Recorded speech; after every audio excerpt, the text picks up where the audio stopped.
Assalamualaikum warahmatullahi wabarakatuh. Innal hamdalillah nahmaduhu wa nasta'inuhu wa nastaghfiruh wa na'udzu billahi min shururi anfusina wa min sayyiati a'malina. Man yahdihillahu fala mudilla lahu wa man yudlil fala hadiya lahu.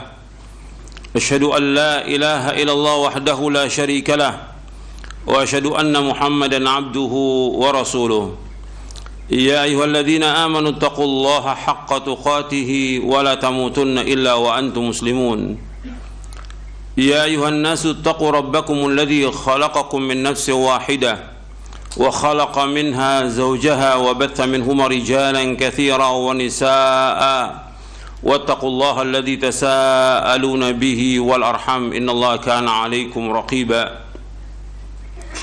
يا أيها الذين آمنوا اتقوا الله وقولوا قولا سديدا يصلح لكم أعمالكم ويغفر لكم ذنوبكم ومن يطع الله ورسوله فقد فاز فوزا عظيما.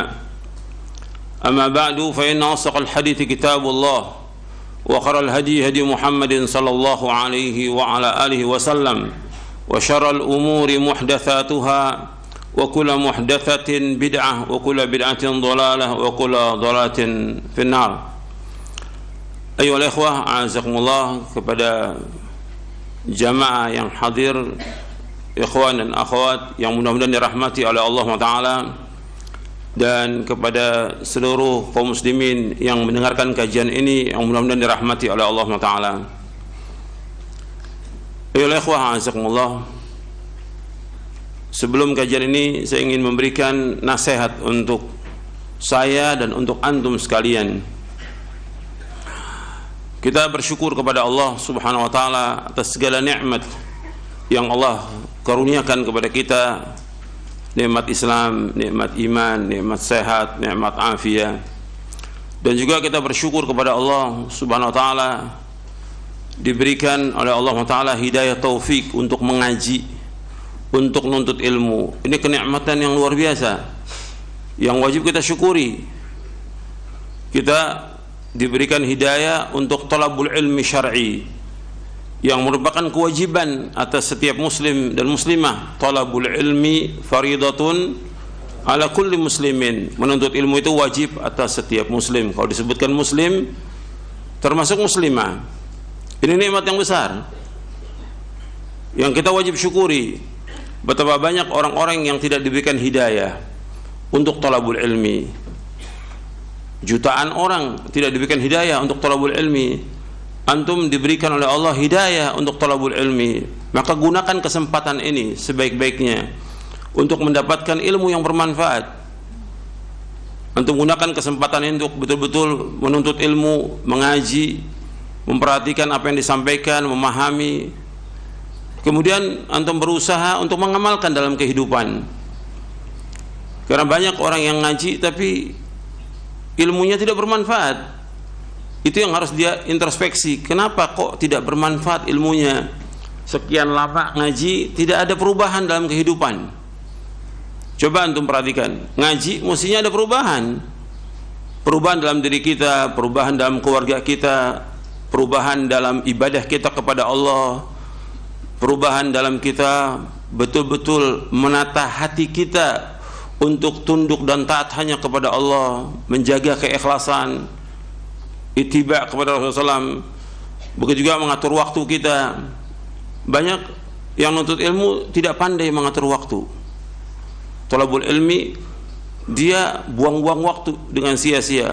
Apakah dengan ngobrol, dengan main HP, dengan jalan-jalan, dengan yang lainnya. Coba antum pikirkan, antum talibul ilm mesti berbeda dengan orang awam, berbeda dengan orang umum. Waktu itu sangat berharga dan waktu itu akan ditanya oleh Allah SWT. Antum ingat bahwa Nabi SAW pernah memberikan nasihat kepada sahabat Ibnu Umar. Ibnu Umar masih muda, umurnya belum sampai 20 tahun.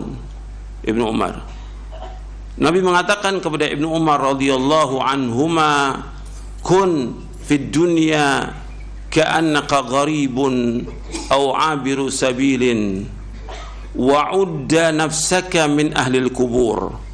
Kata Nabi SAW kepada Ibnu Umar radhiyallahu anhuma, kun fid dunya ka'annaka gharib.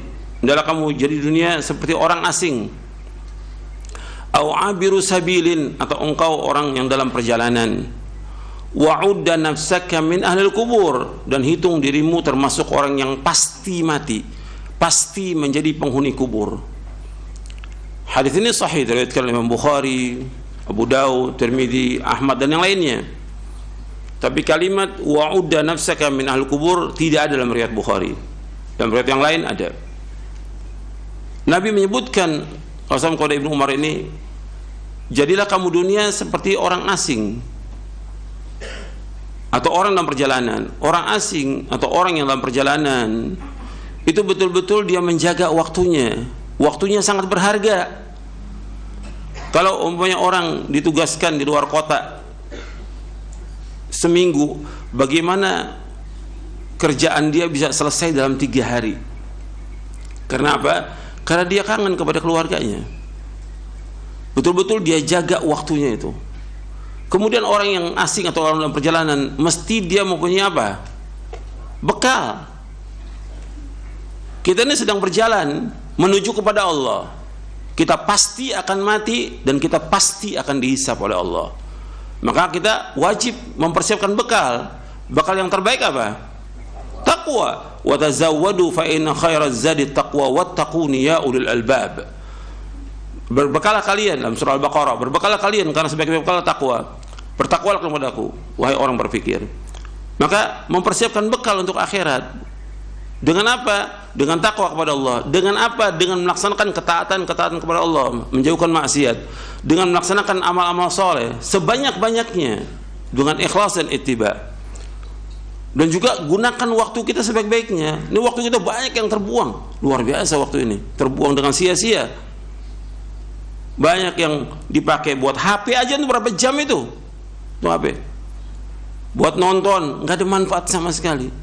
Ini waktu yang terbuang untuk jalan-jalan segala macam. Waktu ini berharga. Setiap detik kita, setiap menit kita akan ditanya oleh Allah. Coba kalau antum dari baca HP, dari antum gunakan HP dengan baca Al-Quran. Nih Al-Quran dibaca nih, ribuan kali manfaatnya Al-Quran ini. Bukan 1, 2 atau 10, ribuan kali manfaat Al-Quran untuk baca. Coba sehari bisa nggak kita baca 2 juz? Saya lihat banyak yang ngaji nggak ada manfaatnya. Waktunya terbuang dengan sia-sia. Main HP, nonton, jalan-jalan. Waktu ini sangat berharga, akan ditanya oleh Allah pada kiamat. Wa an umrihi fima afna, tentang umurnya dihabiskan untuk apa, akan ditanya oleh Allah. Coba antum perhatikan deh. Kemudian Nabi mengingatkan kita di hadis ini, wa'udda nafsaka min ahlil kubur. Hendaklah kamu hitung dirimu termasuk orang yang pasti akan mati. Kalau orang pasti akan mati, besok akan mati, ya udah persiapan dong. Apa yang harus kita persiapkan dari amal-amal soleh dan menjauhkan dosa dan maksiat? Jangan ada waktu yang terbuang dengan sia-sia, jangan. Kayak waktu untuk baca SMS aja habis waktu kita. WA aja udah berapa habis waktu kita. Coba baca Quran, selembar aja enggak. Sehari ini minimal kita 1 juz atau 2 juz kita baca Al-Quran. Belum lagi baca hadis Nabi, belum baca buku yang bermanfaat, belum lagi melakukan amal-amal soleh yang bermanfaat buat kita di akhirat nanti. Makanya setelah itu Ibnu Umar mengatakan begini, setelah nasihat oleh Nabi SAW, kata Ibnu Umar radhiyallahu anhuma, idza amsayta fala tantadhir as-sabah wa idza asbahta fala tantadhir al-masa wa khudh min sihhatika limaradik wa min hayatika limautik. Kata Ibnu Umar radhiyallahu anhu, apabila engkau berada pada waktu sore, jangan tunggu waktu pagi. Apabila engkau berada pada waktu pagi, jangan tunggu waktu sore. Gunakan sehatmu sebelum sakitmu, gunakan hidupmu sebelum matimu. Jadi waktu ini sangat berharga. Ibnu Umar yang diberikan nasihat oleh Rasulullah SAW memberikan nasihat kepada kita, kalau udah berada waktu sore, jangan tunggu waktu pagi. Apa yang bisa kerjakan waktu sore? Antum atur. Antum bisa baca buku, ada saya udah nulis buku tentang itu. Yang pertama, waktumu dihabiskan untuk apa? Antum baca itu. Yang kedua, dunia lebih jelek daripada bangkai kambing. Antum baca itu, buku itu. Bagaimana ngatur waktu kita dari mulai kita bangun tidur sampai tidur lagi. Sore apa yang bisa kita kerjakan sore? Apa jalan-jalan, ngobrol, sepi anak-anak kecil. Kalau anak kecil minta jalan sore, minta main. Kita mesti berbeda dong. Thalibul ilm.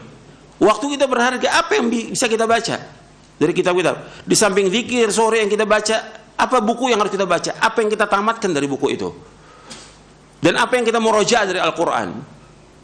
Kemudian setelah maghrib apa yang kita baca? Baca Quran lagi pada maghrib.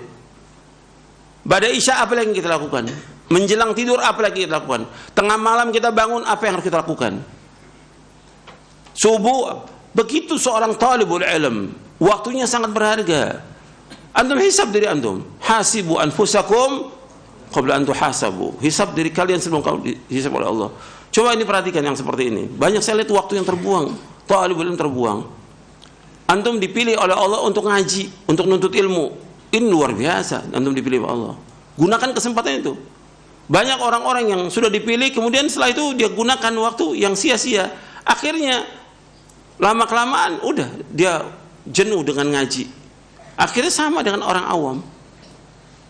Terus bagaimana? Ya terus dia berbuat dosa dan maksiat yang akhirnya dalam kehidupan dia su'ul khatimah. Waliyadzubillah. Ini bukan main-main, ini hidup ini betul-betul kesungguhan yang kita akan ditanya oleh Allah. Apakah antum sebagai orang umum yang diberikan kesempatan untuk ngaji, atau antum anak pondok? Kalau anak pondok ada kewajiban lagi di samping antum thalabul ilmi, membaca kitab, murajaah, antum juga punya kewajiban untuk mendakwakan keluarga. Sama seperti antum juga yang ngaji, meskipun bukan dari pondok, ada kewajiban. Apa sih kewajiban kita kepada keluarga kita? Apa habis ngaji sudah, taruh bukunya, selesai. Apa sih yang saya dapat dari ilmu ini? Apa yang saya harus amalkan? Apa yang harus kita dakwakan kepada keluarga? Ada kewajiban yang Allah firmankan dalam Al-Quran. Ya ayyuhalladzina amanu qu anfusakum wa ahlikum nara. Wahai orang beriman, jagalah diri kamu dan keluarga kamu dari api neraka. Bagaimana menjaga mereka dari api neraka? Dengan melaksanakan perintah Allah, menjauhkan larangannya. Memberikan nasihat kepada mereka dengan nasihat takwa. Apa yang harus mereka lakukan? Terus ingatkan, baik yang wajib maupun yang sunnah. Nggak tinggal tuh, yang wajib maupun yang sunnah. Hatta dia sudah dewasa, kewajiban orang tua, ingatkan juga anaknya. Untuk mengingat Rasulullah SAW, hatta Fatimah dengan Ali bin Abi Thalib radhiyallahu anhuma. Fatimah dengan Ali, meskipun dia sudah nikah, tetap Nabi ingatkan sholat malam, bangun sholat malam, bangun sholat malam. Diingatkan bangun sholat malam. Meskipun dia sudah nikah, tetap diingatkan. Jangan diam, sholat, diingatkan itu. Itu yang sunnah, apalagi yang wajib. Jadi ini harus terus diingatkan. Ya, antum belajar untuk antum sampaikan. Yang jadi pondok tadi, dia harus belajar lagi dan mengajar. Kalau udah mengajar, ada kewajiban dia untuk mendidik mereka di atas Islam dan sunnah. Untuk belajar, yang dipelajari apa? Quran dan sunnah. Yang disampaikan juga Quran dan sunnah ala fahmi salaf. Antum dipilih oleh Allah untuk thalabul ilmi di pondok. Antum belajar bertahun-tahun, bukan setahun 2 tahun di pondok. Kalau sudah belajar di pondok, baik yang ikhwan maupun akhwat, mestinya begitu keluar dari pondok, ada hasil dari pondok itu, apa yang bermanfaat buat dia lakukan dalam kehidupan ini. Dia dipilih oleh Allah untuk masuk ke pondok. Bukan dia bisa sendiri untuk ke pondok, tidak. Tapi Allah pilih dia ke pondok. Sama seperti anak-anak yang belajar di Madinah. Dia bisa ke Madinah bukan karena kehebatan dia, tapi Allah pilih dia untuk belajar di Madinah agar dia di sana belajar agama, kemudian dia pulang mendakwahkan Islam ini, Al-Quran wa sunnah al-fahmi salaf. Bukan diam dia, bukan pulang kemudian dia cari maisha. Betul, wajib cari maisha, tapi ada kewajiban dia yang Allah bebankan kepada dia untuk mendakwahkan Al-Quran wa sunnah al-fahmi salaf. Itu kewajiban dia. Bukan dia kemudian dia cari sibuk dengan yang lain, sibuk dengan usaha, dengan dagang. Boleh, wajib cari maisha, dia wajib. Tapi kewajiban dia yang terbesar, Allah pilih dia belajar di Madinah untuk apa? Untuk dia pulang mendakwakan Quran wa sunnah ala fahmi salaf. Yang paling penting dakwakan oleh dia adalah tauhid kepada Allah, menjauhkan syirik, melaksanakan sunnah dan menjauhkan bid'ah. Itu kewajiban dia. Dia harus bimbing umat ini. Siapa lagi yang mau bimbing? Justru anak-anak pondok dan juga orang-orang yang tamatan dari Madinah, yang dari Riyadh, yang lain, dia pulang untuk mengajarkan Quran wa sunnah ala fahmi salaf. Kewajiban dia, dan Allah akan tanya di hari kiamat nanti, apa dia belajar dan apa yang dia harus sampaikan kepada umat ini. Umat butuh ilmunya dia. Kalau Allah sebutkan dalam Al-Quran bahwa dia belajar nuntut ilmu itu sama dengan jihad, yang Allah sebutkan dalam surah At-Taubah di ayat 122, wa ma kana al-mu'minuna liyanfiru kaffah falaula nafara min kulli firqatin minhum ta'ifatun liyatafaqahu fid din wa liyunziru qaumahum idza raja'u ilaihim la'allahum yahdharun.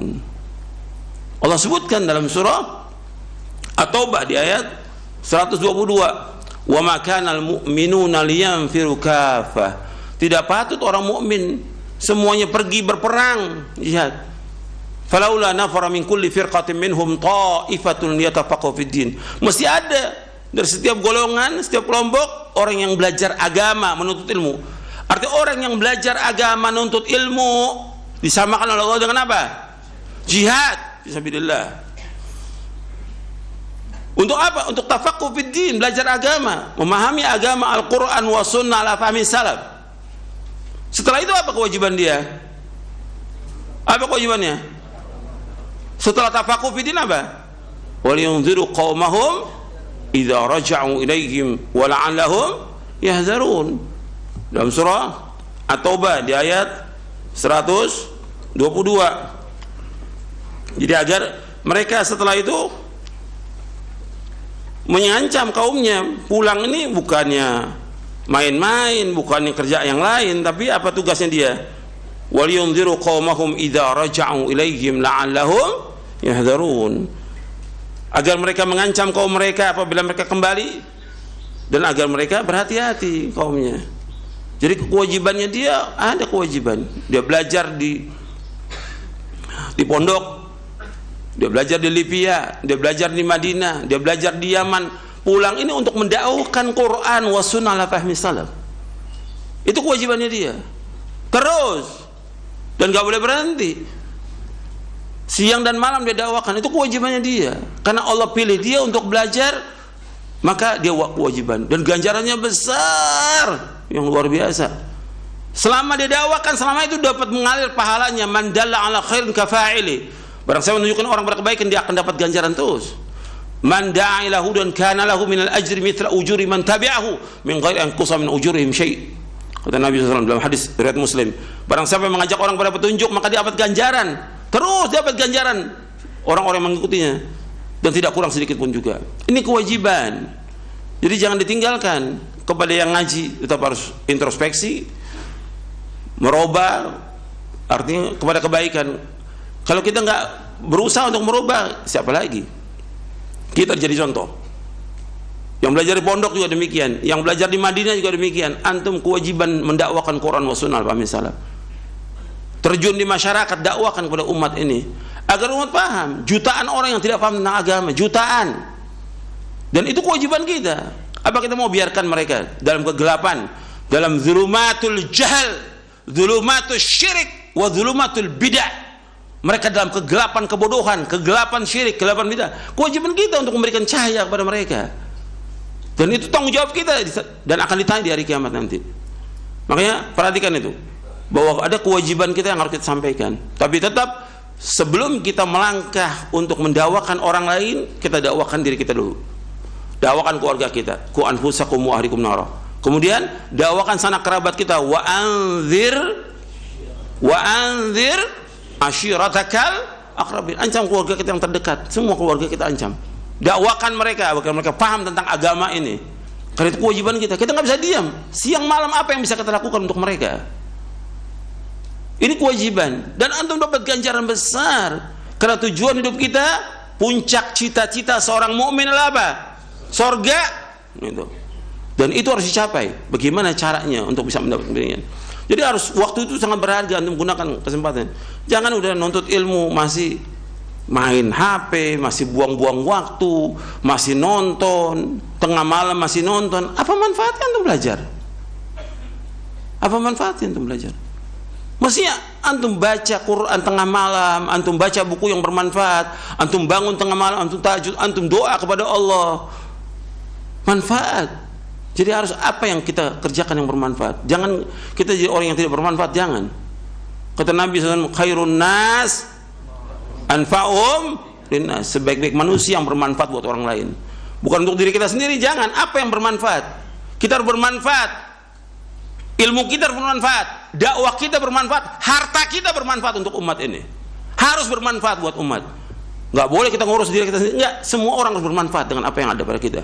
Jadi kita orang yang mubarak. Wa ja'alani mubarakan aina ma kuntu. Dan Allah jadikan aku sebagai orang yang berkah di mana aku berada. Barokah dia. Di mana dia berada, manfaat hidupnya. Antum harus jadi seperti itu. Thalibul ilm bermanfaat buat dirinya, bermanfaat buat istrinya, bermanfaat buat anaknya, bermanfaat buat orang tuanya, bermanfaat buat tetangganya, bermanfaat buat umat. Antum harus jadi orang yang bermanfaat. Jangan jadi sia-sia, jangan. Jangan berbuat dosa dan maksiat, tinggalkan semuanya. Kita harus jadi orang yang baik. Dengan ngaji ini ingin jadi orang baik, jadi orang yang bertakwa, jadi orang yang saleh, dan juga muslih. Bukan hanya saleh, tapi muslih, memperbaiki orang lain. Jelas sampai sini? Mudah-mudahan bermanfaat. Wassalamualaikum warahmatullahi wabarakatuh. Sekarang kita lanjutkan kajian kita.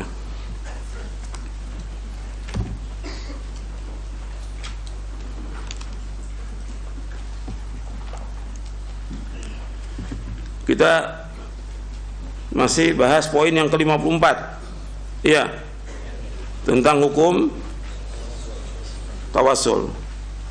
Kemarin sudah kita bahas bahwa tawassul itu ada yang masyru', ada yang bid'ah, ada yang syirik.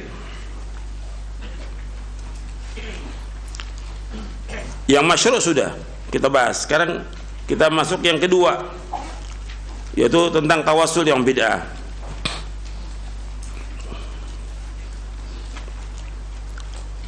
Tawassul yang bid'ah yaitu mendekatkan diri kepada Allah dengan cara-cara yang tidak sesuai dengan syariat. Tawassul yang bid'ah ini ada beberapa macam. Di antaranya, yang pertama, tawassul dengan kedudukan Nabi Muhammad sallallahu alaihi wa ala alihi wasallam atau kedudukan orang selainnya. Perbuatan ini adalah bid'ah dan tidak boleh dilakukan. Adapun hadis yang berbunyi idza sa'altumullah fas'aluhu bijahi fa inna jahi 'indallahi 'azim.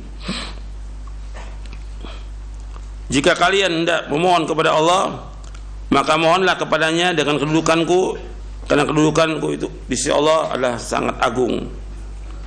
Ini kalimat bijahi dengan kedudukan Nabi Muhammad ini tidak boleh.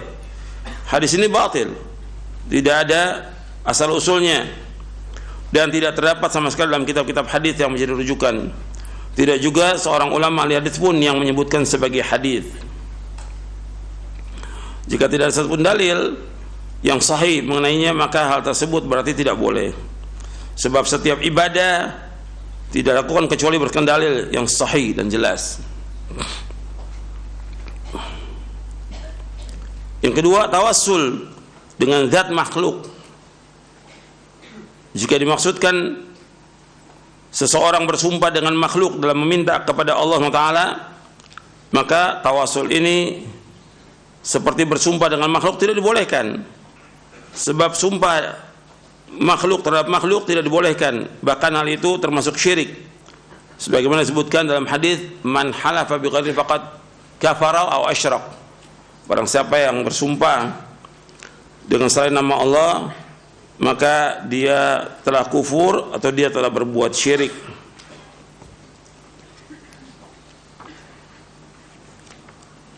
Saya pernah bawakan itu di hadisnya di poin yang ke-8 ketika membahas tentang syirik kecil. Saya bawakan hadis Nabi di poin yang ke-8 itu, man halafa bi ghairi llahi faqad kafara wa asyrak. Barang siapa bersumpah dengan selain nama Allah, maka ia telah berbuat kufur atau syirik. Hadis ini sahih, diriwayatkan oleh Imam Tirmidzi, Ahmad dan Hakim dari sahabat Abdullah bin Umar radhiyallahu anhuma. Ya, tawassul dengan zat makhluk Untuk bersumpah dengan makhluk tidak dibolehkan, dan ini termasuk kufur dan syirik, tidak boleh.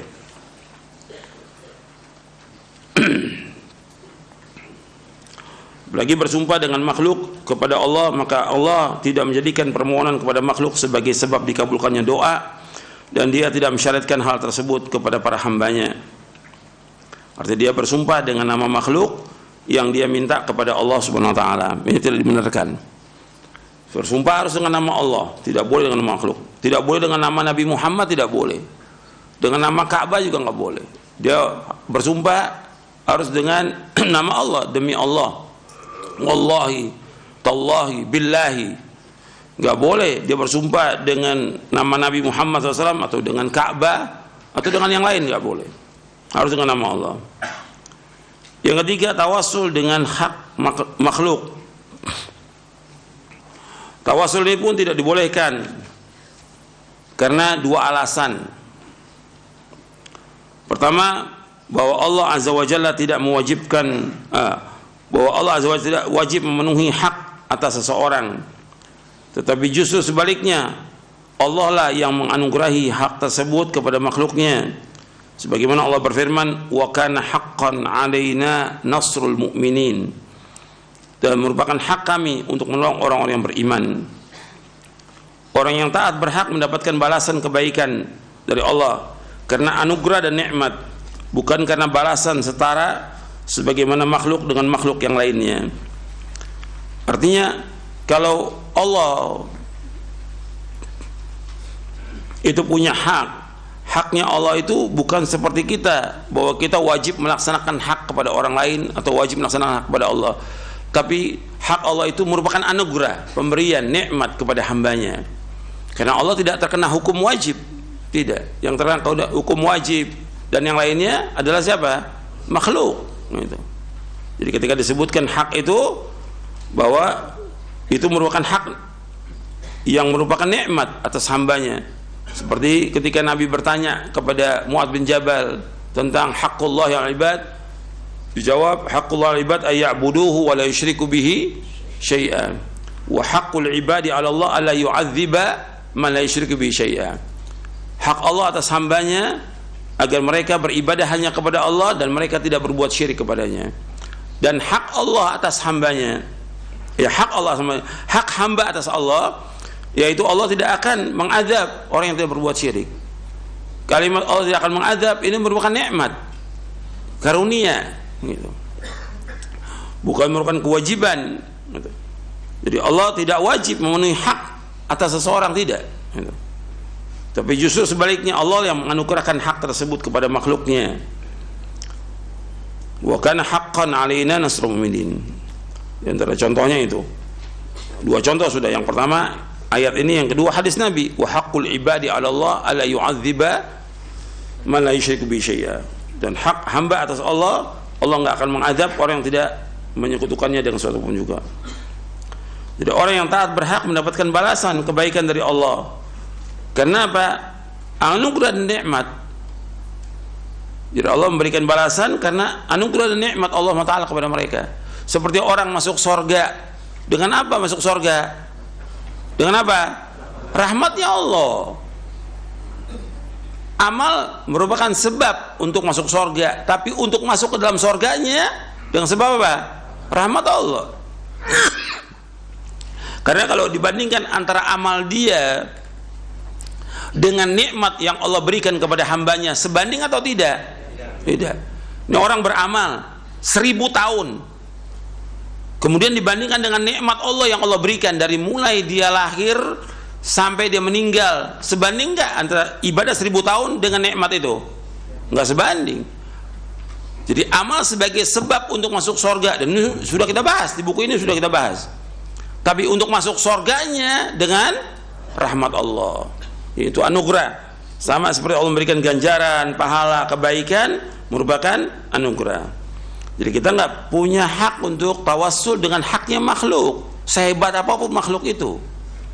Ya Allah, saya minta dengan haknya Nabi Muhammad, dengan haknya nggak bisa. Karena yang punya hak itu adalah Allah Subhanahu wa Ta'ala. Yang menganugerahkan hak atau nikmat itu adalah Allah Ta'ala. Yang kedua, hak yang dianugerahkan Allah Azza wa Jalla kepada hambanya merupakan hak khusus bagi diri hamba tersebut dan tidak ada kaitannya dengan orang lain dalam hak tersebut. Jika ada yang bertawassul dengannya padahal dia tidak mempunyai hak, berarti dia bertawassul dengan perkara yang asing yang tidak ada kaitannya antara dirinya dengan hal tersebut, dan itu tidak bermanfaat untuknya sama sekali. Adapun hadis as'aluka bihaqqis sa'ilin, aku mohon kepadamu dengan haknya orang-orang yang memohon, hadis ini dhaif. Hadis ini lemah. Sebagian diriwayatkan oleh Imam Ahmad. Lafaz ini lafaz Ahmad dan Ibnu Majah. Dalam sanad hadis ini terdapat seorang perawi bernama Atiyah Al-Ufi dari Abu Sa'id Al-Khudri radhiyallahu anhu. Atiyah Al-Ufi adalah seorang perawi yang dhaif, seperti yang dikatakan oleh Imam An-Nawawi rahimahullah dalam kitabnya Al-Adhkar. Syekhul Islam Ibnu Taimiyah rahimahullah berkata dalam kitabnya Al-Qa'idatul Jalilah. Begitu juga Imam Az-Zahabi dalam kitabnya Mizanul I'tidal. Bahkan juga dikatakan dalam kitab Ad-Du'afa bahwasanya Atiyah Al-Ufi disepakati kedhaifannya. Begitu juga dijelaskan oleh Imam Al-Hafidz Al-Haythami dalam kitabnya Majma'uz Zawaid. Jadi hadis ini nggak bisa dipakai sebagai hujjah. Ya, tawasul yang bid'ah ini banyak dilakukan oleh kaum muslimin. Seperti yang antum juga sudah hafal. Ya Rabbi bil Mustafa baligh maqasidana. Ya Rabbi bil Mustafa. Ya Allah, dengan perantaraan Nabi Muhammad sampaikan maksud kami. Ini nggak boleh. Dan nggak pernah ada sahabat melakukan demikian, tidak pernah ada. Gitu. Jadi kalau kita mau berdoa langsung kepada Allah, karena Allah memerintahkan demikian. Wa qala rabbukum ud'uni astajib lakum. Disuruh langsung untuk berdoa kepada Allah. Dan Allah dekat dengan kita. Wa idza sa'alaka ibadi anni fa inni qarib. Jadi Allah itu dekat. Yang kita berdoa langsung kepada Allah tanpa perantara. Kemudian kita masuk yang ketiga, tawasul yang syirik. Tawasul yang syirik adalah menjadikan perantara orang yang sudah mati atau selainnya dalam ibadah sebagai objek ibadah dengan tujuan mendekatkan diri kepada Allah, seperti berdoa kepada mereka, meminta hajat kepada mereka, atau mohon pertolongan kepada mereka.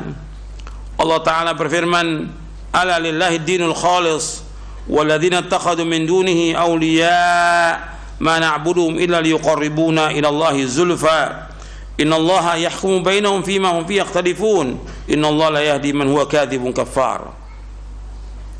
Ingatlah, hanya milik Allah agama yang murni dari syirik ini. Dan orang-orang yang mengambil pelindung selain Allah berkata, kami tidak menyembah mereka melainkan berharap agar mereka mendekatkan kami kepada Allah dengan sedekat-dekatnya. Sungguh Allah akan memberi putusan di antara mereka tentang apa yang mereka persesikan. Sungguh Allah tidak memberi petunjuk kepada pendusta dan orang-orang yang sangat ingkar. Artinya Allah menyebutkan di sini bahwa agama itu milik Allah. Agama yang murni itu milik Allah. Jadi wajib kita melaksanakan agama ini dengan mentauhidkan Allah, menjauhkan segala macam perbuatan syirik. Baik itu syirkun akbar maupun syirkun asghar. Kita betul-betul harus memurnikan keikhlasan kepada Allah. Kemudian orang-orang yang mengambil Tuhan-Tuhan selain Allah, mengambil pelindung kepada selain Allah, mereka mengatakan kami tidak menyembah mereka, nggak menyembah kubur, patung atau yang lain yang mereka anggap sebagai Tuhan. Kami nggak menyembah mereka, tapi untuk mendekatkan diri kami kepada Allah dengan sedekat-dekatnya. Jadi mereka menjadikan patung dan kubur itu sebagai apa? Sebagai perantara menuju kepada Allah. Dan ini ketika Allah menyebutkan tentang masalah ini, perbuatan mereka ini benar atau salah? Salah. Perbuatan mereka syirkun akbar, syirik yang paling besar. Orang yang berdoa kepada selain Allah, Allah menyebutkan dalam Al-Quran merupakan orang yang paling sesat di muka bumi ini. Orang yang berdoa kepada selain Allah merupakan orang yang paling sesat di muka bumi ini. Nggak ada lagi orang paling sesat kecuali orang yang berdoa, meminta, memohon kepada selain Allah. Antum lihat dalam surah Al-Ahqaf, surah 46 ayat 5 dan 6. Wa man adallu mimma yad'u min dunillahi ma la yastajibu lahu ila yaumil qiyamah wa hum an du'aihim ghafilun. Wa idza husyira an-nasu kanu lahum a'da'an wa idza husyira an-nasu kanu lahum a'da'an wa kanu bi'ibadatihim kafirin. Allah sebutkan dalam surah Al-Ahqaf tentang orang yang paling sesat di muka bumi ini. Di surah Al-Ahqaf, surah yang ke-46 di ayat 5 dan 6. Allah sebutkan wa man adallu mimma yad'u min dunillahi ma la yastajibu lahu ila yaumil qiyamah. Tidak ada orang yang paling sesat di muka bumi ini melainkan orang yang berdoa kepada selain Allah yang tidak bisa menjawab sampai hari kiamat. Wa hum an du'aihim ghafilun, sedangkan mereka itu lalai dari orang-orang yang berdoa kepadanya. Orang-orang yang berdoa kepada penghuni kubur, apakah penghuni kuburnya ini dia sebagai sahabat, sebagai imam, sebagai wali atau yang lainnya, mereka nggak tahu orang yang datang berdoa kepada mereka, nggak tahu. Allah katakan di sini wahum an du'aihim ghafilun, mereka lalai dari doa orang yang berdoa kepadanya. Kemudian Allah sebutkan di ayat 6-nya wa idza husyiran nasu, dan apabila manusia dikumpulkan di hari kiamat,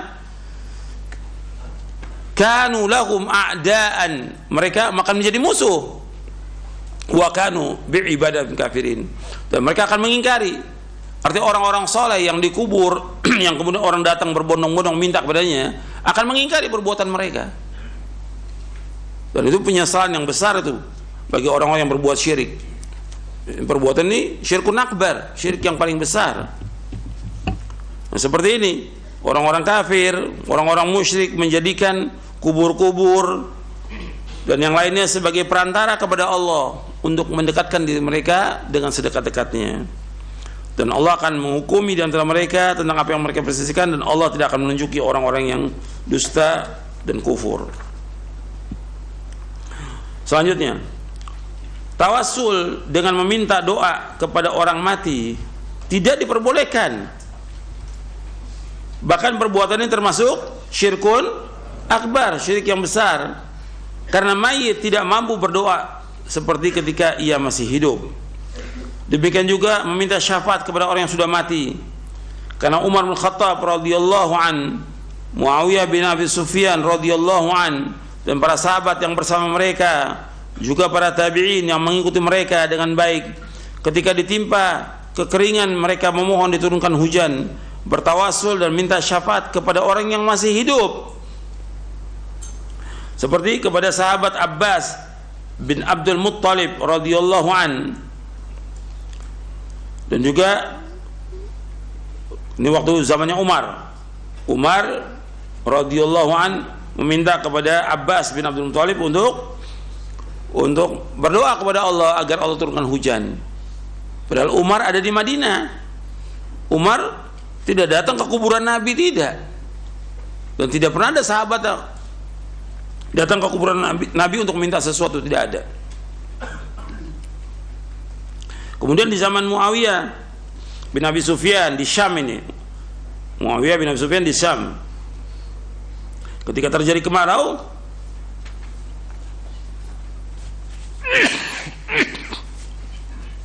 beliau datang kepada Yazid bin Al-Aswad. Yazid bin Al-Aswad Al-Jurashi, termasuk tokohnya tabi'in, termasuk tokoh tabi'in yang ada di Syam.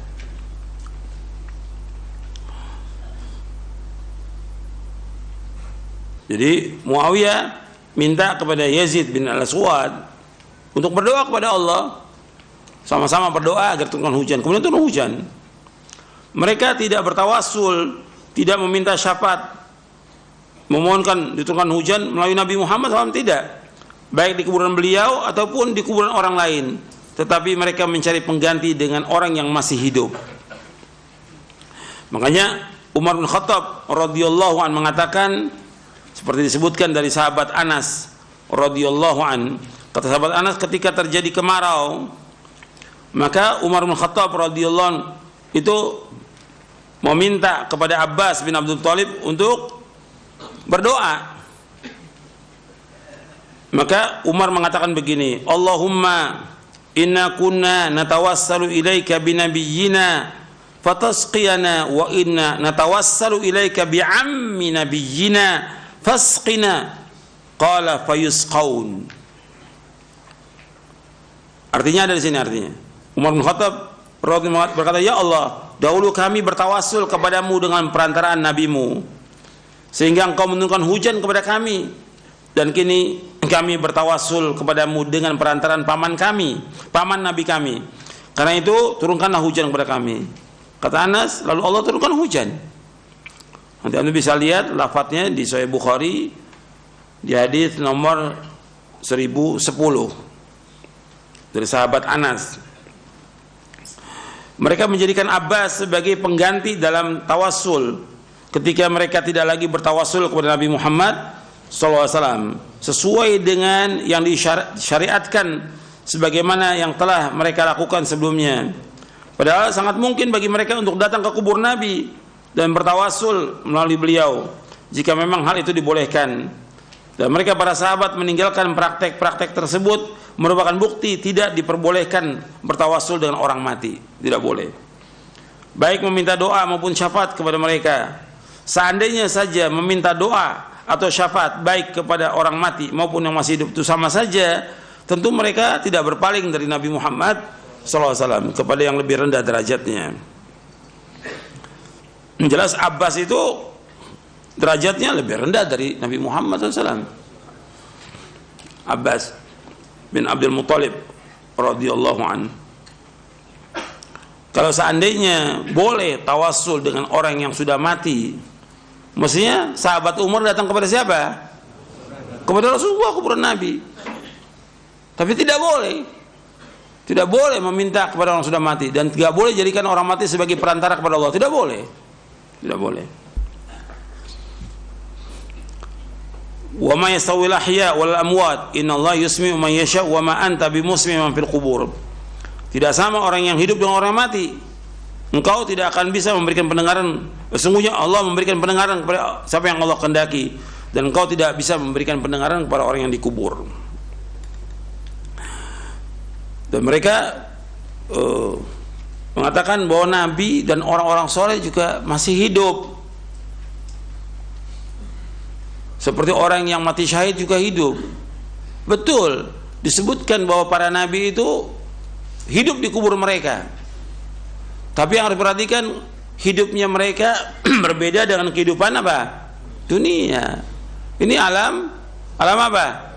Barzakh. Sudah nggak akan kembali. Wa min waraihim barzakhun ila yaumil. Tentang bagaimana kehidupan di dalam kubur itu kita nggak tahu. Kehidupan para nabi dalam kubur kita nggak tahu. Sebagaimana juga kehidupan orang yang mati syahid itu juga Allah sebutkan dalam Al-Quran apa? Ahya yurzaqun, hidup dan diberikan rezeki. Bagaimana kita nggak tahu. Ghaib bagi kita. Nabi nggak pernah jelaskan sama sekali. Tapi yang jelas syariatnya bahwa kita diperintahkan untuk berdoa kepada siapa? Kepada Allah langsung. Tidak boleh orang berdoa kepada Nabi, nggak boleh. Nggak boleh. Karena Nabi sudah apa? Sudah meninggal. Gak boleh. Doa ini masuk ibadah atau bukan? Ibadah. Gak boleh orang berdoa kepada selain Allah, tidak boleh. Makanya ketika Rasulullah SAW meninggal dunia, itu ya sahabat karena saking cintanya kepada Rasulullah SAW kaget mereka. Mereka tahu, semua pasti mati tahu dan hafal ayat Al-Quran mereka. Tapi kaget gitu, karena saking cintanya. Sampai Umar marah gitu. Sampai yang mengatakan mati aku akan penggal.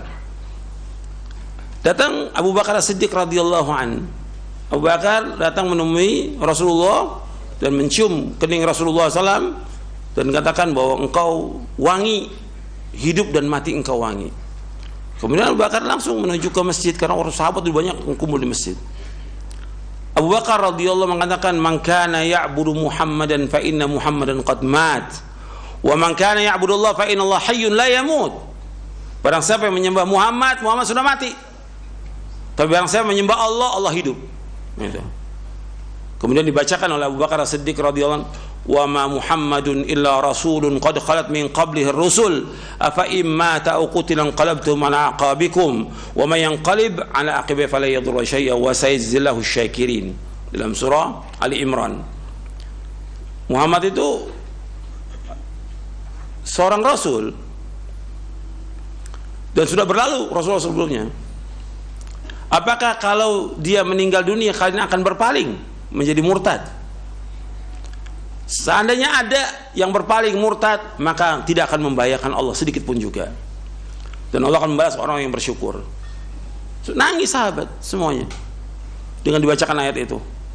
Dan Umar udah lemes, Umar radhiyallahu an. Kata Umar, seolah aku belum hafal ayat itu. Lalu udah hafal ayatnya, lupa karena cintanya kepada Rasulullah sallallahu alaihi wasallam. Tunduk dengan dibacakan ayat, tunduk para sahabat gitu. Jadi tidak boleh orang mengatakan bahwa Nabi itu masih hidup disembah, tidak. Soal kehidupan di alam barzah beda dengan kehidupan dunia, beda. Tapi nggak ada seorang sahabat pun yang datang ke kuburan Nabi untuk minta sesuatu, tidak ada. Dari zaman wafatnya Rasulullah, Khulafaur Rasyidin, nggak ada seorang pun, tidak ada sama sekali. Kemudian datang orang-orang belakangan, dan ini mulai terjadinya kesyirikan ini setelah timbulnya tarekat Sufiyah gitu. Jadi awal dari Syiah, kemudian tarekat Sufiyah, karena dua-dua ini berjalan seiring. Tarekat Sufiyah dan juga Syiah ini mereka takdisul ashkhas, mensucikan orang gitu. Mensucikan imam, sehingga dikubur itu disembah mereka. Nyemper sampai sekarang ini. Itu akibat mereka itu takdis al-ashkhas, mensucikan orang. Di zaman Khulafaur nggak ada orang datang ke kuburan Nabi minta, nggak ada, sama sekali tidak ada.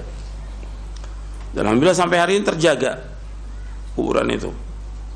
Tidak ada orang datang untuk menyembah, tidak ada. Meskipun dia dari jauh, tapi jelas ini perbuatan syirik kalau mereka minta kepada Nabi Muhammad SAW.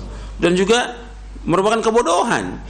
Yang memberikan rezeki Allah, yang menciptakan dia Allah, yang memberikan segala macam Allah, yang memiliki segalanya Allah, kenapa dia minta kepada makhluk? Makanya orang yang berdoa atau meminta kepada orang yang mati, meminta kepada selain Allah, kepada patung dan yang lainnya, yang pertama dia keluar dari agama, yang kedua akalnya nggak waras. Gimana dia minta kepada sesuatu yang lemah, yang nggak bisa memberikan sesuatu? Mesti dia minta kepada Allah yang maha kaya, dan dia berdoa kepada Allah. Allah menyebutkan dalam surah Fatir ayat 13-14, ini tambahannya untuk cetakan yang terbaru ya. Ini saya bawakan ayat dalam surah Fatir ayat 13-14. Walladzina tad'una min dunihi ma yamlikuna min qitmir in tad'uhum la yasma'u du'aakum walau sami'u mastajabu lakum wa yawmal qiyamati yakfuruna bisyirkikum wa la yunabbi'uka mithlu khabir. Dan orang-orang yang kamu seru, kamu sembah selain Allah, tidak mempunyai sesuatu walaupun setipis kulit ari. Jika kamu menyeru mereka atau berdoa kepada mereka, mereka tidak mendengar seruanmu, dan sekiranya mendengar, mereka tidak dapat memenuhi permintaanmu. Dan pada hari kiamat mereka akan mengingkari kemusyrikanmu, dan tidak ada yang dapat memberikan keterangan kepadamu seperti yang diberikan oleh Allah yang maha teliti. Jadi orang-orang yang kalian berdoa kepada selain Allah, mereka tidak memiliki meskipun hanya setipis kulit ari, tidak punya sama sekali. Jadi korma ketika dibuka itu ada kulit yang tipis tuh, kulit ari. Mereka nggak punya sama sekali. Nggak bisa kita juga membuat korma. Nggak ada manusia bisa membuat buah dan segala macam, tidak ada, nggak bisa. Mereka nggak punya, bagaimana mereka akan minta kepada orang yang tidak punya? Semua makhluk ini, kata Allah, semuanya apa? Fakir. Ya ayuhan nasu antumul fuqara'u ilallah wallahu wal ghaniyul hamid, dalam surah Fatir ayat 15. Wahai manusia, sesungguhnya kalian ini fakir, fakir, butuh kepada Allah. Allah yang maha kaya dan Allah yang maha terpuji. Kemudian Allah sebutkan di sini, in tad'uhum, seandainya kalian berdoa meminta kepada mereka, La yasma'u du'akum. Mereka enggak mendengar doa kalian, siapa aja. Apakah dia sahabat, apakah dia wali atau dia nabi, enggak mendengar doa kalian, tidak. La yasma'u du'akum. Walau sami'u, kalau seandainya mereka mendengar, walau sami'u, seandainya mereka mendengar, mastajabu lakum, enggak bisa menjawab doa kalian. Wa yaumal qiyamati yakfuru bisyirkikum, dan pada hari kiamat mereka akan mengingkari kesyirikan kalian. Wala yunabbi'uka mithlu khabir, enggak ada yang bisa memberikan penjelasan seperti Allah yang Maha Mengetahui. Artinya Allah sudah jelaskan di sini bahwa orang-orang yang sudah mati itu tidak apa? Tidak mendengar. Kemudian seandainya mereka mendengar, tidak bisa menjawab, tidak bisa memenuhi panggilan orang yang hidup. Ini jelas nas ayat ini Al-Quran. Tapi meskipun mereka baca Al-Quran, bahkan mereka hafal, tetap aja mereka berbondong-bondong datang ke kubur wali. Jutaan orang datang ke kubur wali. Dan ini harus kita jelaskan. Ini kesyirikan. Ini perbuatan syirkun akbar.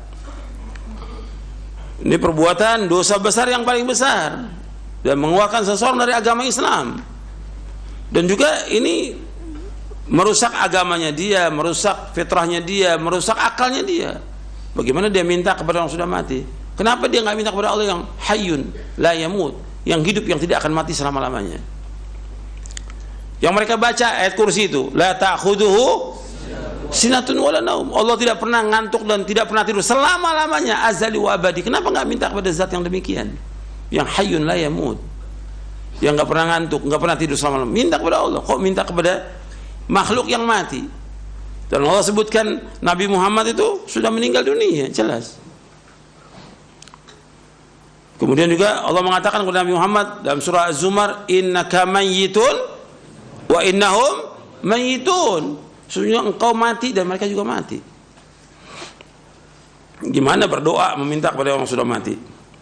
Ini kan akalnya nggak waras. Tapi yang seperti ini masih dilakukan.